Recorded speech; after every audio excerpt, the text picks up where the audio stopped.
Hello friends, मैं हूं अफशर रज़ा और हम आज पढ़ेंगे आपके बीए एलएलबी की फर्स्ट ईयर की सेकंड सेमेस्टर में एक सब्जेक्ट है लॉ ऑफ टॉट। तो हम इसके बारे में पढ़ेंगे लॉ ऑफ टॉट के बारे में। इसके अंदर हम लॉ ऑफ टॉट की फर्स्ट यूनिट डिस्कस करेंगे, जिसके अंदर हम उसके 3 इंस्ट्रक्शंस के बारे में पढ़ेंगे, डेफिनेशन पढ़ेंगे, कॉन्स्टिट्यूएंट्स पढ़ेंगे, फॉल्ट पढ़ेंगे। बाकी के आपके यूनिट 1 के जो 3 कॉन्सेप्ट हैं वो हम नेक्स्ट वीडियो में पढ़ेंगे। ओके, तो लॉ ऑफ टॉट, लॉ मतलब कानून होता है, टॉट मतलब क्या होता है? हाँ, टॉट को पढ़ते ही समझ में आता है कि ये क्या है, व्हाट इज़ टॉट, राइट। हम सोचते हैं कि क्या है, किसने बनाया, कब आया, कब बना। तो व्हाट इज़ टॉट? सबसे पहला सवाल कि व्हाट इज टॉट, क्या है आखिर taught? Okay, so let's start कि हम सबसे पहले हम पढ़ेंगे कि व्हाट इज टॉट। हाँ जी, तो द टॉट is a civil law, common law and the vast majority of legal system. हाँ जी, हमारे पास 2 टाइप की लॉ होती हैं, क्रिमिनल लॉ और सिविल लॉ। क्रिमिनल लॉ में हमारी सीआरपीसी, आईपीसी एविडेंस आती है। सिविल लॉ के अंदर 2 टाइप की लॉ आती है, कॉमन लॉ और स्टैट्यूटरी लॉ। कॉमन लॉ में हमारी टॉर्ट और कॉन्ट्रैक्ट आता है। टॉर्ट हम आज पढ़ेंगे कि what is tort. Tort is a civil wrong which unlike a crime which is a wrong committed against, जो ये क्राइम तो नहीं है पर कुछ गलत होता है तो उसके बाद क्या किया जाता है, उस पर कमिट किया जाता है रॉन्ग कमिट यानी कि टॉर्ट कमिट किया जाता है, ठीक है, अगेंस्ट द स्टेट। जिसने कुछ गलत किया है उसके अगेंस्ट किया जाता है, टॉर्ट कमिट किया जाता है, ठीक है। Is a wrong committed against an individual, किसी एक पर्सन के पीछे भी हम क्या कर सकते हैं, टॉर्ट कमिट कर सकते हैं इफ़ उसने गलत किया है तो। Liability is in tort come from either a breach of duty on by member of society towards each other. If कोई ब्रीच ऑफ ड्यूटी करता है, अपनी ड्यूटी को ब्रीच करता है, तब भी उसके खिलाफ क्या किया जाता है, टॉर्ट कमिट किया जाता है। नेक्स्ट हम पढ़ते हैं, we have involve new principles and lay down new norms which will adequately deal. मतलब यहाँ पर जो आपकी बात कर रहे हैं वो टॉर्ट की बात कर रहे हैं। टॉर्ट के अंदर हम बात कर रहे हैं प्रिंसिपल्स की, कि इसके अंदर मोस्ट ऑफली प्रिंसिपल होते हैं जो कि क्या है, with new problem which arise in a highly constructed by reference the law as prevails England। यानी कि हमारे पास एक ऐसी यूनिट या कहते हैं ना, कंस्ट्रक्टेड नहीं है, हमारी हाईली कंस्ट्रक्टेड नहीं है हमारे पास, ठीक है, ये इंग्लैंड में ज़्यादा है। तो सबसे इम्पॉर्टेंट चीज़ इसके अंदर ये है कि according to Winfield was a scholar थे वो, जिनके अकॉर्डिंग हमें जानना ज़रूरी है कि वो क्या सोचते थे टॉर्ट के बारे में। Legal duties to what the person generally a suit for unliquidated damages field. जो सूट हम डालेंगे किसी के ऊपर, उसमें उसकी ब्रीच ऑफ ड्यूटी होना ज़रूरी है, क्योंकि विनफील्ड का कहना है we have a 2 terms of in society के अंदर हमारे पास 2 टाइप की टर्म्स होती है। पहली, हमारे पास अधिकार है, हमारे पास राइट है। दूसरी, हमारे पास राइट के साथ साथ ड्यूटीज़ भी हैं, ठीक है। अगर हम कहते हैं कि हाँ हमारे पास राइट है, तो हमें ये भी दोहराना चाहिए कि हमारे पास ड्यूटीज़ हैं, ओके। तो इफ़ कोई भी ड्यूटी को क्या करता है, ब्रीच, तो हम उसके खिलाफ टॉर्ट कमिट कर सकते हैं, ठीक है, ये विनफील्ड का कहना है। नेक्स्ट हम जान लेते हैं tort and tort is liability introduction.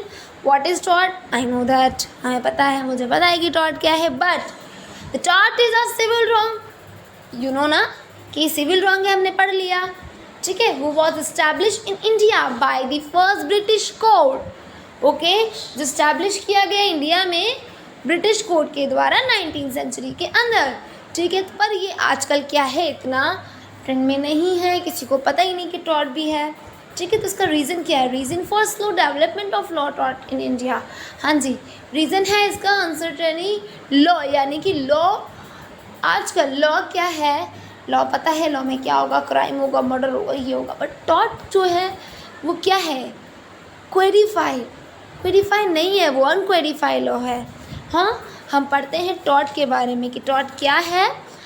Taught, it's well known the law of taught is not codified law, it's still developing. ये developing है but develop नहीं है, slow develop होती है. हाँ, बहुत slow develop हो रही है क्योंकि this is not codified. ठीक है. दूसरी चीज़, lack of political consciousness. What is political consciousness? हाँ जी, what is lack of political consciousness. क्या है अभी पॉलिटिकल कंसेशनेस? देखो, that is a reason of slow development of law of टॉट इन इंडिया. ओके, तो due to the lack of political consciousness most of the people are not aware in of their rights. कि जो बहुत सारे peoples हैं, लोग हैं, वो अवेयर नहीं है कि उनके पास राइट भी है. ठीक है. इफ़ उनके राइट का इन्फ्रिंगमेंट भी हो रहा है तो उन्हें पता ही नहीं कि उनके पास राइट है. उनके पास राइट है कि वो बोल सकते हैं, उनके पास राइट है कि वो किसी के खिलाफ डाल सकते हैं, वो टॉट कमिट कर सकते हैं, उन्हें पता ही नहीं है. ठीक है. तो इसकी वजह से भी क्या होगा, उन्हें राजनीति की नीति निर्देशक तत्व पता ही नहीं है, उन्हें पता नहीं लीगल टर्म्स क्या है हमारी. हाँ, तो इसकी कमी के कारण भी क्या है, लॉ ऑफ टॉट बहुत स्लो डेवलपिंग है. हाँ, illiteracy, that is a main reason of ignorance of their rights is due to illiteracy. यानी कि ये रीज़न है क्या, आप अपने राइट्स को इग्नोर कर रहे हैं इलिटरेसी के द्वारा, क्योंकि साक्षरता दर कम है. यानी कि अनएजुकेटेड लोग ज़्यादा हैं, वेल एजुकेटेड कम है. वेल एजुकेटेड कम है, एजुकेशन सिस्टम बेकार. एजुकेशन सिस्टम बेकार. हमें पता ही नहीं कि हमारे पास राइट्स हैं, हमारे पास लीगल ड्यूटीज़ हैं, हमें नहीं पता. बिकॉज क्योंकि हमें पढ़ाया ही नहीं गया. और पढ़ोगे तो तब ना जब एजुकेशन की तरफ जाओगे. राइट. तो इलिटरेसी के कारण क्या है, हमें नहीं पता कि हमारे राइट्स क्या हैं, हमारी ड्यूटीज़ क्या हैं. सो इस वजह से और क्या हो रहा है, टॉट नहीं पढ़ पा रहा कोई, हम नहीं जा पा रहे हैं. इसीलिए हम स्लो डेवलपिंग की ओर है टॉट के लिए. ठीक है. Poverty is another major factor of their less number of the tort cases in India. Poverty the main reason of for slow developing of law tort. Right?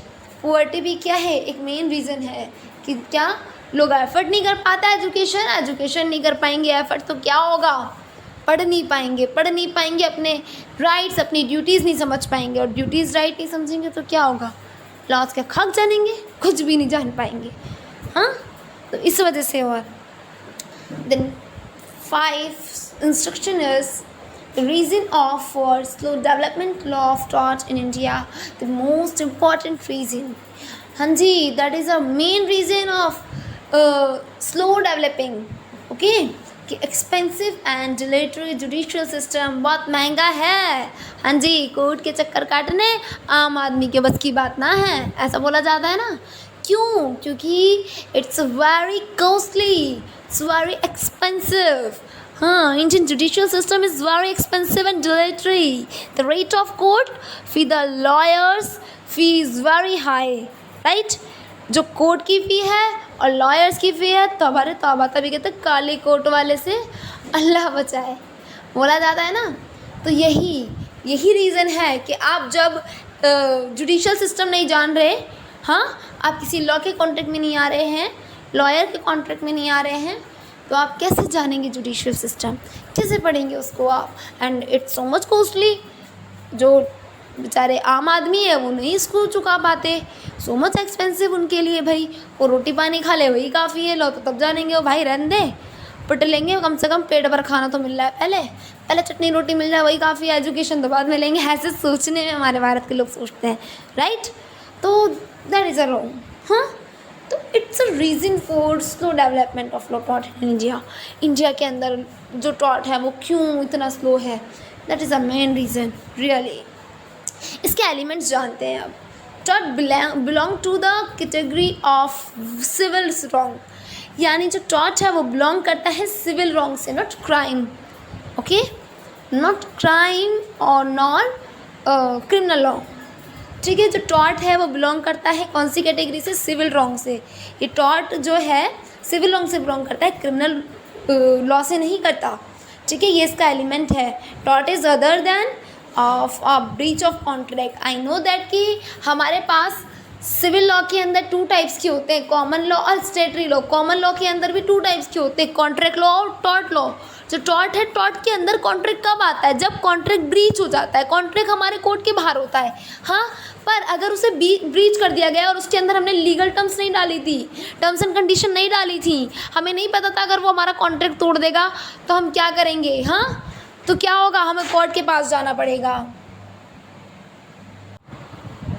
हाँ जी, ठीक है। तो ब्रीच ऑफ कॉन्ट्रैक्ट यानी कि जब कॉन्ट्रैक्ट कोई तोड़ता है उसके बाद हम टॉर्ट कमिट कर सकते हैं न्यायालय में जाके, कोर्ट में जाके। Okay, so action for unliquidated damage, हम एक्शन ले सकते हैं अनलिक्विडेटेड डैमेज के लिए। अनलिक्विडेटेड डैमेज कौन सा है वो हम आगे पढ़ेंगे, पर मैं फिर भी बता दूं, जैसे कि आप कॉन्ट्रैक्ट करते हैं, आपने कॉन्ट्रैक्ट में नहीं लिखा क्या कि अगर इसने मेरा कॉन्ट्रैक्ट ब्रीच किया तो मैं इसको, मतलब इसको, मेरे को इतना कंपनसेशन देना पड़ेगा, मैं या फिर से ये ले लूँगा इसके बदले में, लाइक दिस।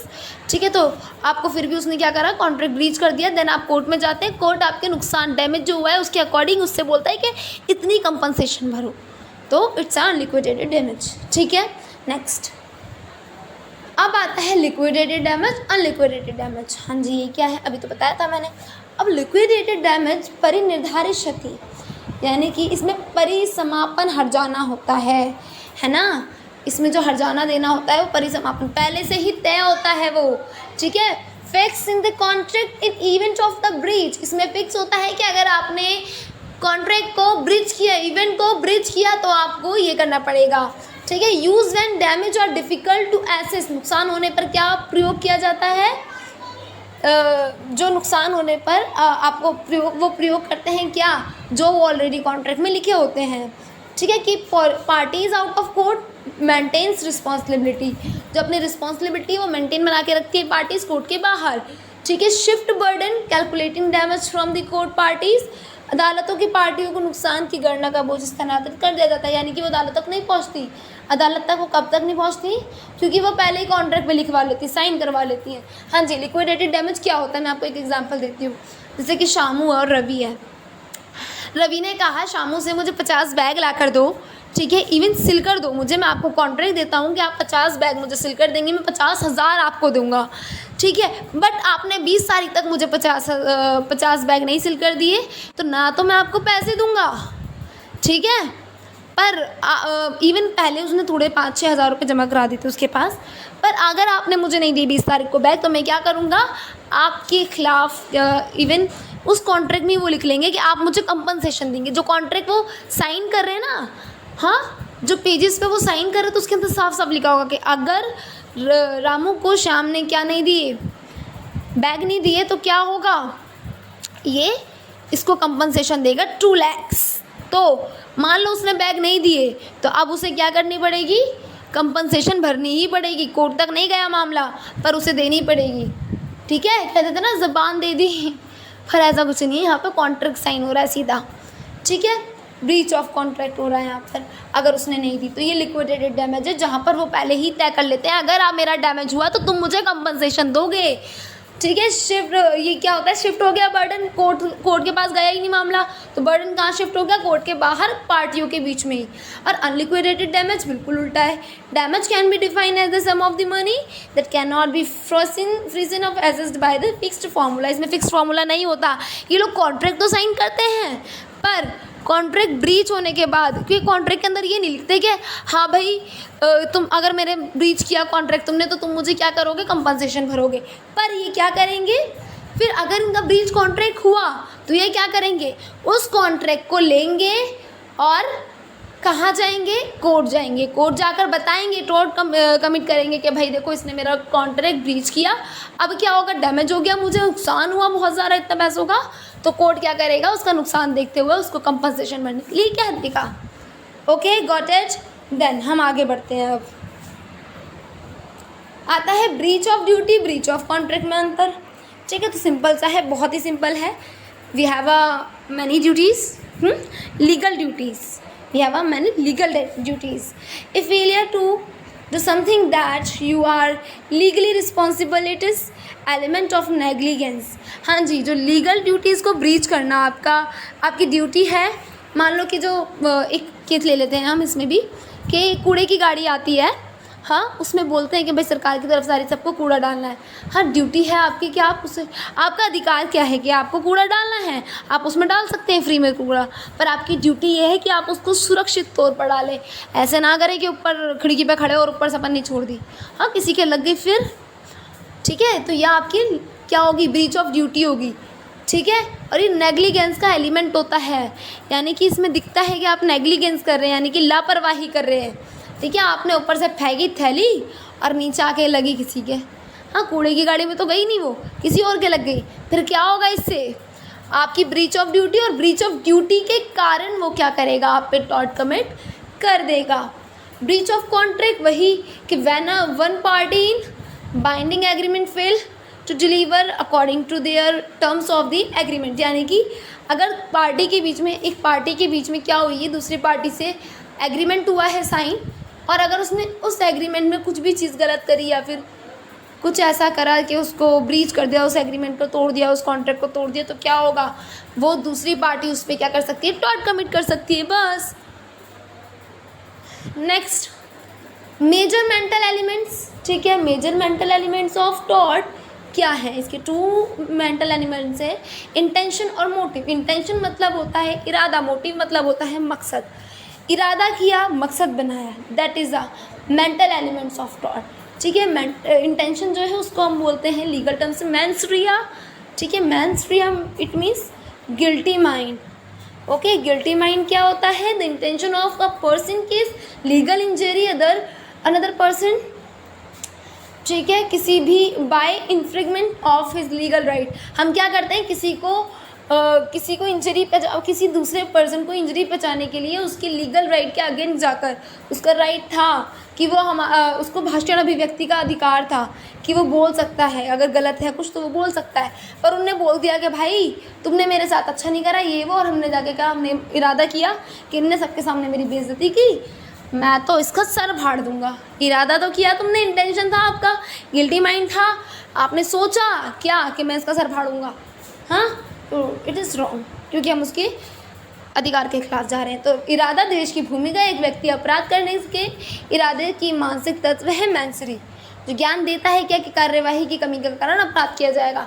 मैंसरी क्या कर रहा है कि किसी ने इंटेंशन की तो अपराध क्यों करेगा भाई वो, हाँ, यानी कि कार्यवाही क्या है, उसकी कमज़ोर है, उसके ऊपर कार्यवाही नहीं की जा रही है, देश की कार्यवाही का जो सिस्टम है वो कमज़ोर है, लीगल सिस्टम, ठीक है। मोटिव क्या होता है, मकसद होता है। Motive is a person state of mind that inspire him to do an act. Act करने के लिए, कोई भी अपराध करने के लिए क्या करता है, जो कि स्टेट को, यानी कि उस इंसान को क्या करता है, उस पर्सन को क्या करता है, इंस्पायर करता है, प्रेरित करता है, उसे मोटिव कहते हैं। कौन सूट डाल सकता है, all person have capacity to sue be sued in tort. हर कोई क्या कर सकता है, किसी के भी खिलाफ, अगर वो गलत है तो उसके खिलाफ सूट कर सकता है, पर किसके खिलाफ नहीं कर सकता, अगर कोई पागल है, ठीक है, या उसने नेग्लिजेंस में अगर उसने बैटरी में कोई वो किया है, किसी को बचाने के लिए वो करा है, ठीक है, क्राइम तो नहीं, खैर गलत करा है तो वो नहीं कर सकता, ठीक है जी। ऐसे होता है कि हाँ भाई कौन सू कर सकता है और कौन नहीं कर सकता है, ये मैं नेक्स्ट वीडियो में भी वैसे ज़्यादा अच्छे से बताऊंगी, ठीक है। देन मोटिव के बाद अब हम इम्पोर्टेंट थिंग पर आते हैं, इंजीरिया साइन डैमनम। इंजीरिया साइन डैमनम, इंजीरिया मतलब होता है चोट, साइन मतलब विदाउट, डैनम मतलब डैमेज, चोट लगना बिना किसी डैमेज, नुकसान के, ठीक है। नो लॉस और हार्म सफ़र, इसके अंदर कोई नुकसान नहीं होता, कोई हार्म से हम किसी नुकसान से सफ़र नहीं करते। इन्फ्रिंगमेंट ऑफ लीगल राइट, हाँ, पर आपके राइट का उल्लंघन होता है। लीगल रेमेडी प्रोवाइड, इसके अंदर प्रोवाइड की हुई है लीगल रेमेडी, आपको उपचार है आपको कि आप किसी के खिलाफ इसमें टॉर्ट कमिट कर सकते हैं, कैसे, चाहे वो आपको फिजिकल हार्म हो या मेंटल हार्म हो, ठीक है। कोई आपके अधिकारों का उल्लंघन कर रहा है, जैसे कि मान लो या तो कोई आपको मार रहा है, हाँ, आप देख सकते हैं, जैसे ये इंसान क्या कर रहा है, इसको कॉलर पकड़ के लग रहा है मार ही देगा इसको, अभी बेचारा कर रहा है छोड़ दो ठीक है, पर दिख रहा है हमें भाई कैसे उस पर अत्याचार सा कर रहा है। हाँ ऐसे भी हो सकता है, इंजीरिया साइन डायमंड के नुकसान तो नहीं हो रहा, पर क्या हो रहा है, इसको चोट तो लग रही है। ठीक है, ऐसे ही कि अगर अधिकारों का उल्लंघन हो रहा है तब भी इंजीरिया साइन डायनम आएगा।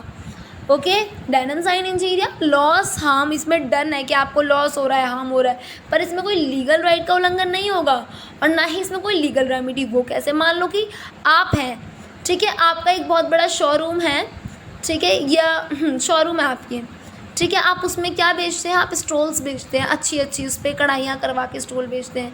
देखा आपके दोस्त ने, देखा अरे यार इसका तो बहुत अच्छा बिजनेस चल रहा है इसमें यहाँ पर, क्योंकि यहाँ पे कोई ऐसे हाथों की कढ़ाई की स्टॉल बेचते ही नहीं, लोग ज़्यादा खरीद रहे। उनने क्या करा, आपकी दुकान की, आपके शोरूम के बराबर में उसने एक और दुकान कर ली। क्या हुआ उसके बाद, उसने भी स्टार्ट कर दिया कि चलो भाई हम भी यही करेंगे। पर आपको क्या हुआ, इसमें लॉस हुआ। कैसे, क्योंकि आपके कस्टमर उसके पास चले गए, आपका प्रॉफिट उसके पास चला गया, पर उसने अधिकार का तो उल्लंघन नहीं किया ना आपके, उसको भी भाई अधिकार था कि वो कहीं पे भी शॉप खोल सकता है अपनी।